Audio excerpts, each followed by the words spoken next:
Hello friends, कैसे हैं आप सभी। आशा करता हूं आप सभी स्वस्थ होंगे। आज हमारी संज्ञा पर यह प्रथम वीडियो है। आप सभी ने संज्ञा का विस्तृत रूप से अध्ययन किया होगा। बस प्रैक्टिस सेट के द्वारा आप अपना आंकलन करेंगे कि आप कितना उसको जानते हैं। जब पेपर में आपसे प्रश्न आएगा आप कितनी जल्दी उसका आंसर कर पाते हैं। तो आइए हम शुरू करते हैं। संज्ञा पर यह प्रथम वीडियो, जिसके अंतर्गत आपको 25 प्रश्नों की ही श्रृंखला मिलेगी और 26वां प्रश्न आपके लिए होगा, जिसका आंसर आपको कमेंट बॉक्स में देना है। तो आइए शुरू करते हैं।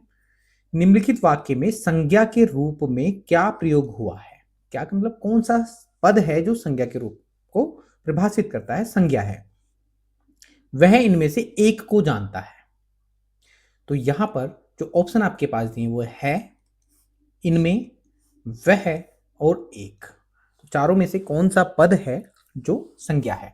अब है तो संज्ञा नहीं है क्योंकि ये सहायक क्रिया के रूप में आता है। इनमें ये बात कर रहा है हमारी निश्चितात्मक की, तो ये होगा नहीं। वह हमारा सर्वनाम होता है, यह होगा नहीं।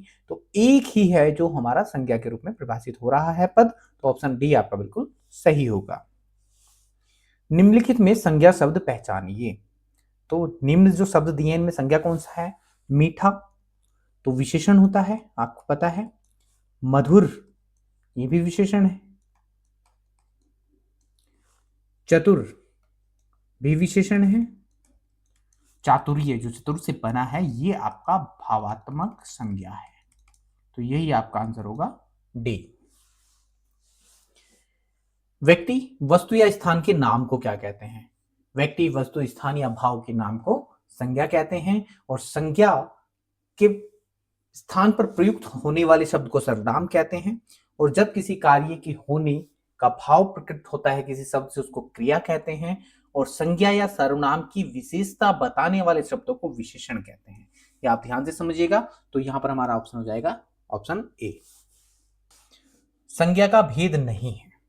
यहां पर बहुत समस्या आती है क्योंकि जब हम संज्ञा का भेद करते हैं, संज्ञा के भेद करते हैं, तो कभी हम 3 में उलझते हैं और कभी उलझते हैं 5 में। अब वो 3 कौन से हैं जिनके अंतर्गत 2 और सम्मिलित हो जाते हैं। तो मैं आपको बता दूं कि सबसे पहले व्यक्तिवाचक संज्ञा, दूसरी जातिवाचक संज्ञा और तीसरी हमारी भाववाचक संज्ञा। ये 3 संज्ञाएं हैं जिसमें हम उलझते हैं कि यहां 3 है। अब जाति के अंतर्गत ही 2 संज्ञाएं और रखी गई हैं जिसमें आ जाती है एक समूहवाचक संज्ञा और दूसरी द्रव्यवाचक संज्ञा। ये जाति के अंतर्गत आती है। परंतु अगर हम देखेंगे कितने भेद हैं, पूर्णतः 5 भेदों पर कहा गया है। तो संज्ञा का भेद कौन सा नहीं होता। व्यक्तिवाचक होता है, जातिवाचक होता है और भाववाचक होता है, निजवाचक नहीं होता है। तो ऑप्शन सी आपका बिल्कुल सही होगा। निजवाचक क्या होता है। निजवाचक है सर्वनाम। हमारे संज्ञा के भेद 5 हुए और सर्वनाम होते हैं 6 हमारे, जिसमें मैं आपको बता दूं एक पुरुषवाचक सर्वनाम,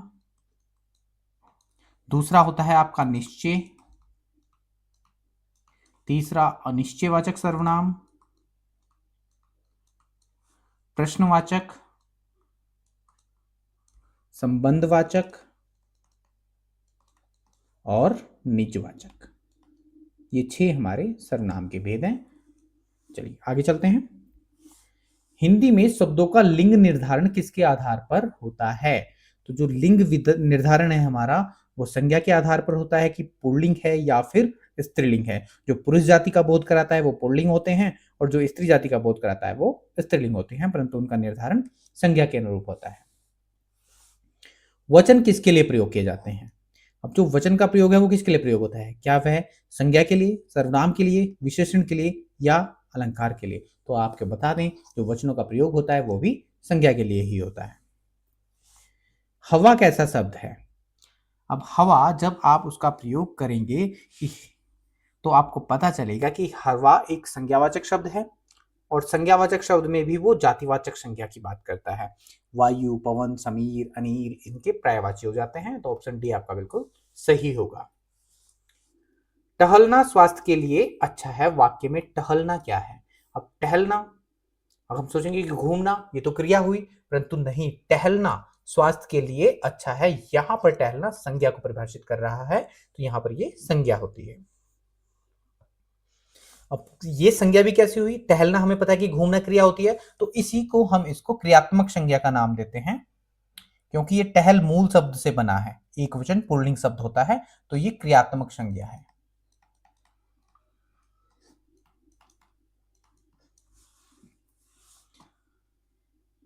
संज्ञा के कुल कितने भेद हैं?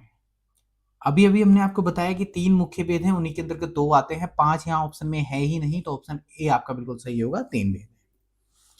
निम्नलिखित में कौन सा शब्द व्यक्तिवाचक संज्ञा वाला शब्द नहीं है? मोहन तो व्यक्तिवाचक है, तो ये तो व्यक्तिवाचक की बात रहेगा। काशी शहर का नाम हुआ, यमुना नदी का नाम हुआ, तो ये व्यक्तिवाचक है।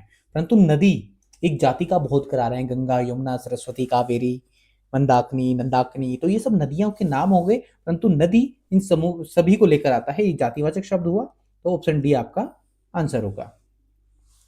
गंगा संज्ञा का कौन सा प्रकार है? जो गंगा शब्द है, हम उनकी गंगा यदि चाहे तो हम नदी का नाम ले सकते हैं या फिर किसी स्त्री का नाम ले सकते हैं, परंतु वो नाम कैसा होगा, वो व्यक्तिवाचक नाम होगा, तो ऑप्शन बी आपका बिल्कुल सही होगा। राम संज्ञा का कौन सा प्रकार है? अब राम क्या है, किसी व्यक्तिगत की बात करते हैं तो व्यक्तिवाचक होता है, इसलिए ये भी व्यक्तिवाचक होगा। भारत संज्ञा का कौन सा प्रकार है? अब भारत या तो किसी व्यक्ति के नाम को आप भारत कह सकते हैं या फिर देश के नाम को, परंतु होता किसी व्यक्तिगत विशेष का नाम, तो व्यक्तिवाचक संज्ञा हुई। इनमें से कौन सा शब्द व्यक्तिवाचक संज्ञा नहीं है? हिमालय, अब हिमालय किसको बोलते हैं, एक पर्वत का नाम है हिमालय, तो ये तो व्यक्तिगत हुआ। गंगा एक विशेष नदी का नाम है, राम एक विशेष व्यक्ति का नाम हुआ, तो ये तीनों क्या हुआ, व्यक्तिगत हुए, तो व्यक्तिवाचक संज्ञा के अंतर्गत आते हैं। परंतु पहाड़, यहाँ पर नाम नहीं दिया गया है, सभी पहाड़ों को लिया गया है, हिमालय इसके अंतर्गत आ जाते हैं, तो यहाँ पर व्यक्तिवाचक ना होकर ये क्या हुआ, ये जातिवाचक होगा। निम्नलिखित विकल्पों में से किस विकल्प में सभी शब्द व्यक्तिवाचक है? हमें व्यक्तिवाचक की बात करनी है, तो यहां पर राम व्यक्तिवाचक है, रामचरितमानस व्यक्तिवाचक पुस्तक है, और गंगा व्यक्तिवाचक नदी है, तो यहां पर सभी व्यक्तिवाचक हैं। और ऑप्शन देख लेते हैं, कृष्ण व्यक्तिवाचक है, कामायनी व्यक्तिवाचक पुस्तक हुई, और मिठास यहां पर भाववाचक हुआ, तो ये नहीं है। फिर लखनऊ शहर का नाम है, व्यक्तिवाचक है, आम एक फल का नाम है, व्यक्तिवाचक है, परंतु बुढ़ापा यहां पर भाव हुआ, भाववाचक संज्ञा का उदाहरण।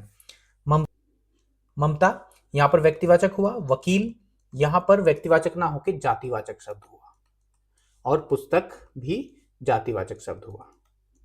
तो हम देख रहे हैं कि पहले ही ऑप्शन में सभी व्यक्तिवाचक हैं, ऑप्शन ए आपका बिल्कुल सही होगा। रहीम किस तरह की संज्ञा है?